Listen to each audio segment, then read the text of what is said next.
Salve Maria Santíssima. A curiosidade. A curiosidade pode existir no conhecimento intelectual? Quanto ao primeiro artigo, assim se procede. Parece que a curiosidade não pode existir no conhecimento intelectual.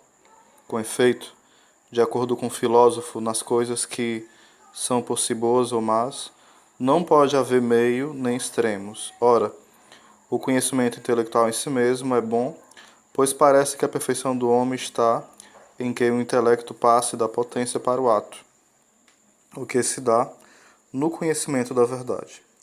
Dionísio também diz que o bem da alma humana é estar em conformidade com a razão, e a perfeição desta é o conhecimento da verdade. Logo, não pode ocorrer o vício da curiosidade no conhecimento intelectual. Além disso, não pode ser o mal o que o homem recebeu de Deus e pela qual se assemelha a ele. Ora, toda abundância de conhecimento vem de Deus, segundo o livro do Eclesiástico. Toda sabedoria vem do Senhor. E no livro da sabedoria foi ele quem me deu o conhecimento exato do real. Ensinou-me a estrutura do universo e a atividade dos elementos. Também o conhecimento da verdade faz o homem semelhante a Deus, porque conforme a carta aos Hebreus, a seus olhos tudo está desnudo, tudo subjugado por seu olhar. Por isso se diz ainda, o Senhor é um Deus que sabe.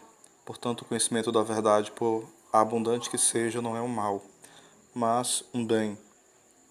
Ora, o desejo do bem não é vicioso.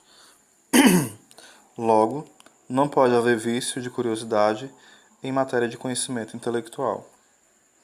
Ademais, se o vício da curiosidade pudesse ter por matéria algum conhecimento intelectual, ele seria sobretudo das ciências filosóficas. Ora, não parece vicioso aplicar-se a elas, pois Jerônimo diz: os que não quiseram se manchar comendo e bebendo à mesa do rei, se soubesse que era pecado a sabedoria e a doutrina dos babilônios, jamais aqueceriam em aprender o que não era lícito. E Agostinho afirma: se os filósofos ensinaram algumas verdades, devemos reivindicá-las ao nosso uso, como se eles fossem injustos proprietários dela. Logo, não pode haver curiosidade viciosa no conhecimento intelectual. Em sentido contrário, diz Jerônimo: não vos parece, imersos na vaidade dos sentidos e na obscuridade mental, os que dia e noite se atormentam com artifícios dialéticos, ou os que prescrutam a natureza querendo com os próprios olhos devassar os céus? Ora, a verdade dos sentidos e a obscuridade mental são vícios. Logo pode haver curiosidade viciosa no conhecimento intelectual. Respondo: a estudiosidade não tem relação direta com o conhecimento, mas com o desejo e o empenho de obtê-lo. Ora, é preciso analisar diferentemente o conhecimento da verdade e o desejo e o empenho por conquistá-la. Certamente em si mesmo, o conhecimento da verdade é bom, pode contudo ser mal acidentalmente em razão de alguma consequência. Sua causa, por exemplo. Quando alguém se orgulha com o conhecimento da verdade, e aí, segundo a primeira carta aos Coríntios, o conhecimento incha, ou quando o homem se serve do conhecimento da verdade para pecar. Quanto ao desejo e ao esforço no conhecimento da verdade, pode ser-lhe reto ou perverso. Assim é no caso de alguém que, tentando aplicadamente ao conhecimento da verdade, junta a isso algum elemento mau, como seria aplicar-se ao conhecimento da verdade, para tirar daí motivo de orgulho. Por isso diz Agostinho: pessoas há que, abandonando a virtude e ignorando quem é Deus, e quão grande é a majestade da sua natureza imutável, imaginam realizar algo grandioso, quando estudam, no mais alto grau possível de curiosidade, essa massa material do universo, a que chamamos mundo. Brota-lhes daí uma soberba tal que os eleva a crer que vivem nesse mesmo céu que tanto discutem. De igual modo, é vicioso o interesse com que alguns se empenham por aprender algo, mas com intenção pecaminosa, como diz o livro de Jeremias. Ensinaram mentiras às suas línguas, e se esforçaram para agir iniquamente. Pode haver vício também na própria maneira desordenada de desejar e perseguir a aprendizagem da verdade, e isso de 4 maneiras. Primeiro, quando por um estudo menos útil, Alguém desleixa outra qual deveria se aplicar, por obrigação. Donde a censura de Jerônimo. Vemos sacerdotes esquecendo os evangelhos e os profetas para lerem comédias e cantarem palavras de amor de versos bucólicos. Segundo, quando alguém procura aprender de quem não se deve, como os que vão interrogar os demônios para conhecer o futuro, o que é curiosidade supersticiosa. Agostinho assim se refere a eles.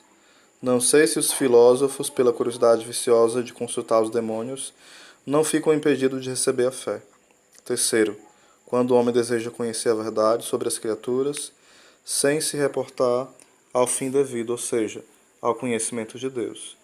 Por isso, Agostinho diz que, ao refletir sobre as criaturas, não devemos praticar uma vã e perecível curiosidade, mas utilizá-las como degraus para o que é imortal e permanente. Quarto, quando alguém ambiciona conhecer uma verdade superior às suas possibilidades, pois assim cai facilmente em erros. Por isso diz o livro do Eclesiástico: o que é muito difícil para ti, não procures. O que está acima de tuas forças, não investigues nem seja curioso a respeito das muitas obras dele. E depois acrescenta: muitos se transviaram por suas especulações. Sua imaginação perversa falseou seus pensamentos. Primeiro ponto.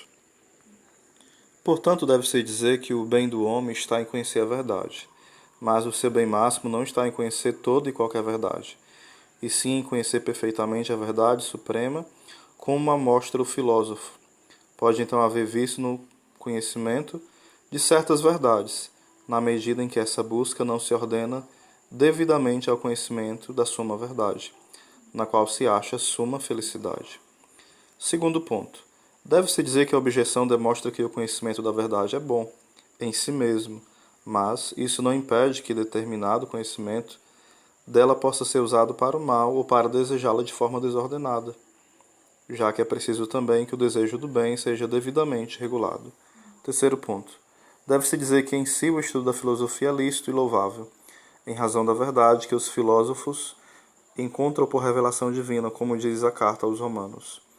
Como, porém, certos filósofos a usam para combater a fé, pois o apóstolo adverte: vigiai para que ninguém vos apanhe no laço da filosofia, esse vão embuste fundado na tradição dos homens, nos elementos do mundo e não mais em Cristo.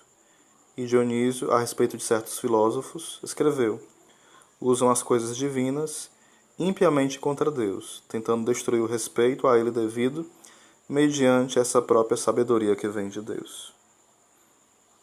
Aí tem no rodapé: esse vício, numerado em terceiro lugar, corre o risco de relançar o debate.